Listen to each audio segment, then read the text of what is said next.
வணக்கம் நண்பர்களே, இன்றைக்கு நாங்கள் எதை பற்றி கேட்க போகிறோம்னு சொன்னால், மன்னார் நீதிமன்றத்துக்கு முன்பாக நடத்தப்பட்ட துப்பாக்கிச்சூடு சம்பவத்தில் 2 கொல்லப்பட்டிருக்கிறார்கள். இது தொடர்பாகவும் அடுத்த விடயம் என்னென்னு சொன்னால், இலங்கை ஜனாதிபதி அனுரகுமார திசாநாயக்க அவர்கள் தனது சீனாவுக்கான முதலாவது உத்தியோகபூர்வ விஜயத்தினை மேற்கொண்டிருக்கின்றார். இது தொடர்பாக இன்றைக்கு இந்த வீடியோவில் நாங்கள் பார்க்க போகிறோம். நீங்கள் நம்ம உங்கள் சேனலை சப்ஸ்கிரைப் பண்ணலன்னு சொன்னால் ஒரு சப்ஸ்கிரைப் பண்ணிட்டு வீடியோ தொடர்ந்து பாருங்கள். ரைட், முதலாவது விஷயத்துக்கு வருவோம். முதலாவது விஷயம் என்னென்னு சொன்னால், இன்றைய தினம் மன்னார் நீதிமன்றத்துக்கு முன்பாக நடத்தப்பட்ட துப்பாக்கிச்சூடு சம்பவத்தில் 2 கொல்லப்பட்டிருக்கிறார்கள். அதாவது மன்னார் நீதிமன்றத்துக்கு வழக்கிற்காக சென்ற நபர்கள் மீதே இந்த துப்பாக்கி பிரிவுமானது மேற்கொள்ளப்பட்டிருக்குது. மோட்டார் சைக்கிளில் வந்த 2 கை துப்பாக்கினால இந்த துப்பாக்கி பிரயோகத்தினை மேற்கொண்டிருக்கிறார்கள். இந்த துப்பாக்கி பிரயோகத்தில் 4 பேர், அதாவது 3 ஆண்களும் 1 பெண் உட்பட 4 பேர் இந்த துப்பாக்கி பிரயோகத்தில் காயப்பட்டிருக்கிறார்கள். காயப்பட்ட 4 பேரையும் வைத்தியசாலைக்கு கொண்டு போய் கொண்டிருந்த வழியில் 2 ஆண்கள் இறந்திருக்கிறார்கள். அவர்கள் 2 நொச்சிக்குளம் பகுதியை சேர்ந்தவர்கள் ஆவார்கள். அதில் ஒருவருக்கு வயது 61, மற்றவருக்கு வயது 50 வயதாகும். இதில் காயப்பட்ட மற்ற நபர் அவர் 42 வயதுடைய நபர் ஆவார். அவர் யாழ்ப்பாண போதனா வைத்தியசாலைக்கு மேலதிகமான சிகிச்சைக்காக அனுமதிக்கப்பட்டிருக்கின்றார். இதில் காயப்பட்ட பெண் மன்னார் மாவட்ட பொது வைத்தியசாலையில் சிகிச்சை பெற்று வருகின்றார். இந்த விடயம் தொடர்பாக தற்போது போலீசார் விசாரணைகளை ஆரம்பித்திருக்கிறார்கள். இந்த விடயமானது 2022ஆம் ஆண்டு நடைபெற்ற இரட்டை படுகொலையுடன் தொடர்புடைய விடயமாக இருக்கும் என்று சொல்லி சந்தேகம் தற்போது எழுந்துள்ளது. இது தொடர்பான மேலதிகமான விசாரணைகள் தற்போது போலீசார் ஆரம்பித்திருக்கிறார்கள். இந்த துப்பாக்கிச்சூட்டு சம்பவத்தினால மன்னார் பகுதியில் சற்று பதட்டமான சூழ்நிலையில் காணப்படுகின்றது. ரைட், அடுத்த விஷயம் என்னென்று சொன்னால், இலங்கை ஜனாதிபதி அனுரகுமார திசாநாயக்க அவர்கள் தனது முதலாவது, அதாவது ஜனாதிபதியாக பதவியேற்ற பிற்பாடு தனது முதலாவது சீனாவுக்கான உத்தியோகபூர்வமான விஜயத்தினை மேற்கொண்டிருக்கிறார். சீன அதிபரின் அழைப்பினை ஏற்று இந்த விஜயத்தினை மேற்கொண்டிருக்கிறார். இந்த விஜயம் 4 நாள் விஜயமாகும். அதாவது இலங்கை ஜனாதிபதி அனுரகுமார திசாநாயக்க அவர்கள் 4 நாட்கள் சீனாவில் நிற்க போகிறார். இந்த 4 நாட்களில் இன்றைய தினமாக என்ன விஷயம் நடந்திருக்குன்னு சொன்னால், invest in Sri Lanka round table meeting என்று சொல்லி ஒரு விஷயம் ஒன்று நடந்திருக்குது. இந்த மீட்டிங்கில் இலங்கை ஜனாதிபதியோட சீனாவில் இருக்கிற பல முன்னணியான சீன நிறுவனங்கள் கலந்துரையாடி இருக்கிறார்கள். இந்த மீட்டிங், அதாவது ஒரு ரவுண்ட் டேபிள் மீட்டிங் ஒன்று நடந்திருக்கு. அதாவது இலங்கையின் பொருளாதாரத்தினை அபிவிருத்தி செய்வதற்காகவும், இலங்கையினை முன்னோக்கி கொண்டு செல்வதற்காகவும், இலங்கைக்கும் சீனாவுக்கும் இடையிலான உறவினை பலப்படுத்துவதற்காகவும் ஒரு ரவுண்ட் டேபிள் மீட்டிங் ஒன்று, இன்வெஸ்ட் இன் ஸ்ரீலங்கா ரவுண்ட் டேபிள்னு சொல்லி ஒரு மீட்டிங் ஒன்று வச்சிருக்காங்க.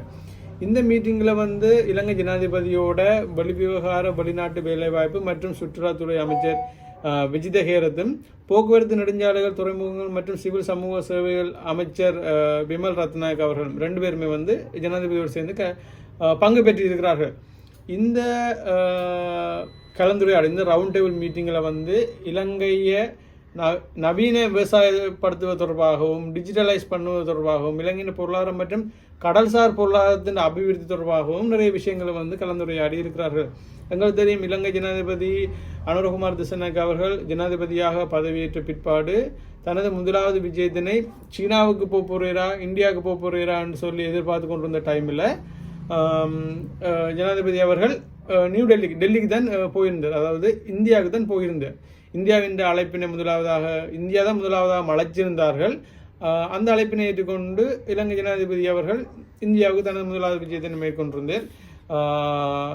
அடுத்ததாக தற்போது இந்தியாவுக்கு பிறகு இலங்கை ஜனாதிபதி அவர்கள் போயிருக்கிற நாடு என்று பார்த்தோம்னு சொன்னால் சீனா ஜனாதிபதியின் அழைப்பினை ஏற்று சீனாவுக்கு போயிருக்கிறார். இந்தியாவை பொறுத்த வரைக்கும் இலங்கையும் சீனாவும் எவ்வளோத்துக்கு ஒற்றுமையாக போகிறாங்களோ அவ்வளோத்துக்கு இந்தியாவுக்கு அது ஆபத்தான விடயம்னு சொல்லி இந்தியா கருதுறாங்க. ஏன்னு சொன்னால், இந்தியாவுக்கும் சீனாவுக்கும் இடையில் பெரிய அளவிலான பொருளாதார போட்டி இருக்குது. அதை தாண்டி அரசியல் ரீதியான போட்டியும் இந்தியாவுக்கும் சீனாவுக்கும் இடையில் போய்கொண்டிருக்குது. அப்போ இந்த டைமில் இலங்கை எந்த அளவுக்கு சீனாவோட போய் சேர்றாங்களோ அந்த அளவுக்கு சீனாவோட கை இலங்கையில் ஓங்கும். இதனால் இந்தியாவுக்கு அது ஒரு அச்சுறுத்தலாக அமையும்னு சொல்லி ஒரு விஷயம் ஒன்று இந்தியாவை பொறுத்த வரைக்கும் இருக்குது. அப்போ அதே மாதிரி இலங்கை ஜனாதிபதி அவர்கள் சீனாவுக்கு போயிருக்கிறார். சீனாவும் இலங்கையும் சேர்ந்து நிறைய விஷயங்களை காய்ச்சிருக்கிறாங்க.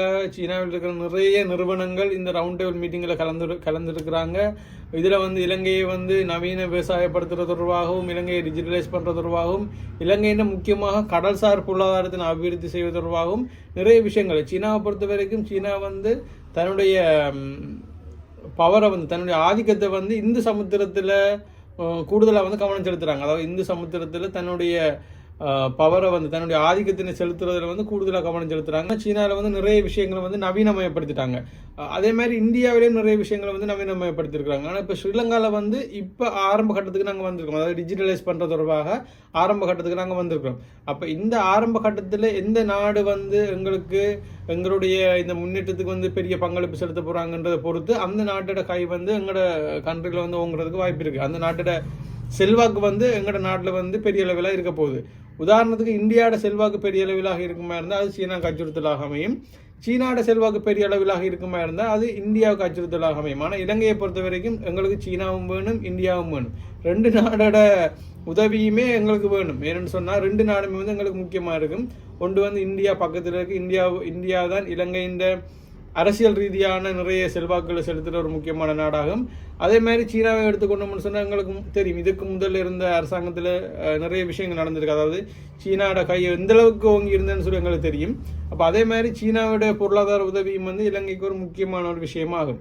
அப்போ அந்த வகையில் இலங்கை ஜனாதிபதி அனுரகுமார திசாநாயக்க அவர்கள் சீனாவுக்கு சென்றிருக்கிற இந்த விடயமானது நிச்சயமாக இலங்கைக்கு பாரிய அளவிலான பொருளாதார முன்னேற்றத்துக்கு உதவியாக வந்து அமையும். ஆனால் இந்த சீனாவினுடைய இலங்கை மீதான ஆதிக்கம் வந்து இந்தியாவுக்கு எந்த அளவுக்கு அச்சுறுத்தலாக அமையும் என்ற விஷயங்கள் எல்லாம் நாங்கள் வெயிட் பண்ணி தான் பார்க்கணும். ரைட், இந்த விஷயம் தான் இன்றைக்கு உங்களோட பகிர்ந்து நினைச்சிருந்தாலும் இந்த வீடியோ உங்களோட ஃப்ரெண்ட்ஸுக்கு ஷேர் பண்ணுங்கள். இன்னொரு வீடியோவில் உங்களை சந்திக்கிறேன்.